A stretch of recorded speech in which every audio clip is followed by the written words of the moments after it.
Kocha wa JKT Tanzania Ahmad Ally ndiye atamsaidia Miguel Gamondi katika benchi la ufundi la timu ya taifa ya Tanzania Taifa Stars. Gamondi alitangazwa jana kuwa kaimu kocha mkuu wa Taifa Stars baada ya mkataba wa Hemed Suleiman Morocco kusitishwa. Habari kutoka chanzo cha uhakika ndani ya shirikisho la mpira wa miguu Tanzania TFF limethibitisha kwamba Ahmad Ally ndiye atamsaidia Gamondi katika kipindi ambacho atakuwa anakaimu nafasi hiyo. Chanzo hicho kinasema msaidizi Gamondi atakuwa ni Ahmad Ally wa JKT Tanzania.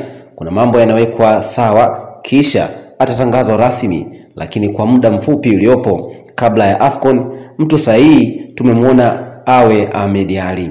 Chanzo hicho kimesema katika msimu huu Ahmad Ally ameongoza JKT Tanzania katika michezo 5 ya ligi kuu ambapo imevuna pointi 7 ikipata ushindi mara 1 na kutoka sare 4.